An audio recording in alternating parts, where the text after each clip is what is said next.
Welcome to Our Morning Take. My name is Frank Johnson. My name is Abraham Lawrence. And I'm Nick Seaman. And our goal, collectively here, is to describe for you the movie that is going on in our head when we read the Bible. Today is Thursday. It is July the 20th.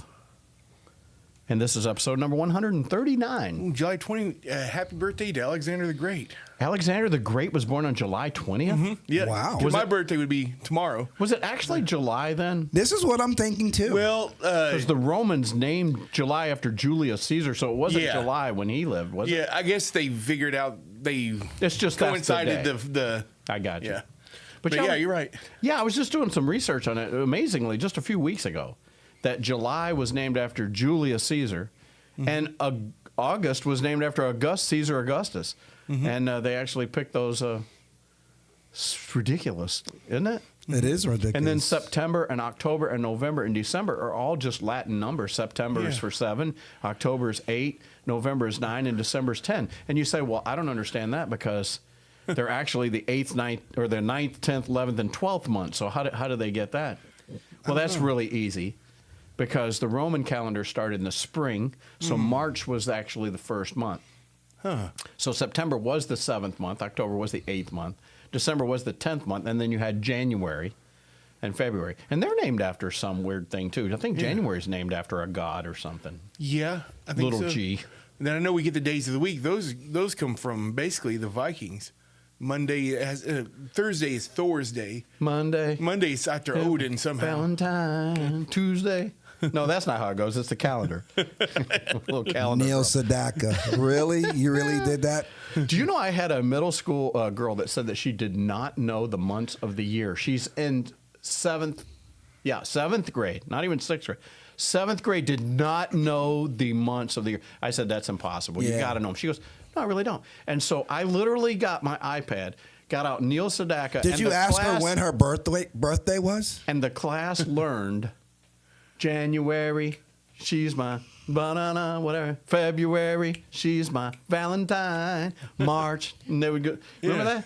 Yeah. I love my little. I just hope the lyrics were age appropriate. Well, they sort of were, but after I really looked at some of the connotation, I thought, boy, I'm going to get a letter from a parent. Well, some months we're not going to learn. Sorry, kids. Pastor Ross. It's not worth it. Pastor Ross was like, Gilligan. I know. That's exactly right. So he's going to have me. First off, we do not encourage secular music at Community Christian, okay? But hey, I've seen worse. What verse are we in? We're in Genesis chapter 30, by the way. We're talking about the children We're on verse 3. of Jacob. And so we've already done the first 4, Reuben, Simeon, Levi, and Judah. And those are all 4 had by Leah. Rachel now begins to get a little upset because I guess probably 6 or 7 years have gone by, maybe 6 years, if that's the way they normally carry. So, and she's not had any kids. She says, give me kids or I'm going to jump off a cliff. That really upsets Jacob. Yeah, because- and just think, this is the woman that you've been dying for. You Yeah. cried over her, and she now has no kids. and she has no kids. Yeah, I and- bet he doesn't kiss her and cry now. No, not at all. You know, Well, she's, maybe, but for other reasons. Yeah. she's over here having a come apart, so he's like, this is what I asked for? This is what I asked for? Man. So now Rachel, she develops a plan based on her family lineage, because there was this woman named Sarah that was married to this guy named Abraham, and she could not have any kids. And she decided, you know what? How about that Egyptian woman that we brought up here? Her name's Hagar. She looks like you could probably have a kid with her. And as Abraham Lawrence, when we did that podcast, he said, you get no argument out of me. You notice that Abraham didn't say a He word. didn't even say, let's talk about it. He didn't say, let's talk to God. Yeah. He just was basically like, You get no argument He out was of already me. putting rose petals on the bed. Sent it. Your daughter's behind you. Just remember that. She Okay. didn't even get it all the way out. He was like, phew. So I'm sorry, where'd you go? Oh my goodness. So she gave him her maid, Bilhah, as a wife. Okay, let's stop.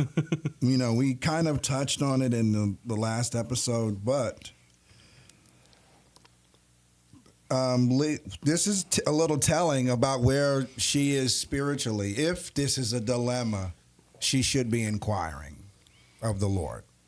Or, like people like to do, she's just taking it into her own hands. Well, this is my solution to my problem. I mean, Jacob does mention it to her. Hey, am I God? Did I close up your womb? I mean, I don't know what you're saying. I got 4 kids to take care of. I don't have time for this. It obviously wasn't Jacob's fault. That's for sure. I don't think I'm the problem. Yeah. Pretty fertile dude. Listen, I got to go. Simeon's screaming. I'll be back later so we can discuss this.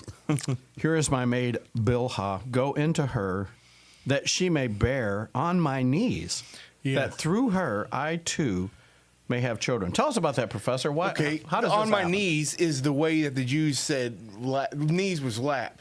So it's basically like as soon as she gives birth, just immediately put it on Rachel's lap because the baby went onto the mother's lap. They set the mother up, and that's the way they say it, on my knees.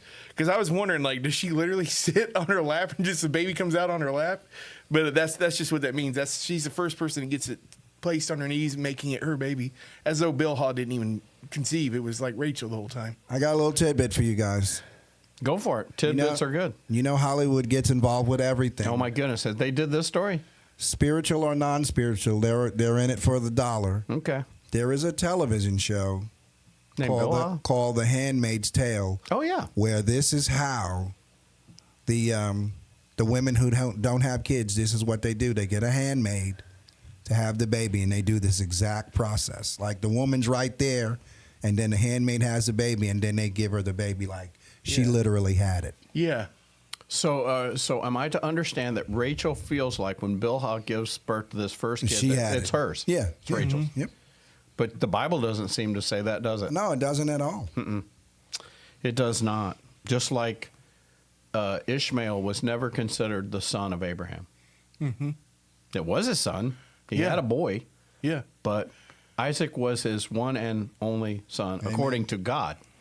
So we look at the things the way God does. So God didn't look at it that way. So is Jacob, who knows the story of his dad, saying, "Listen, I heard this Grandpa. Yeah, I heard this story before. Grandpa said, don't be doing We that. ain't doing that." Yeah.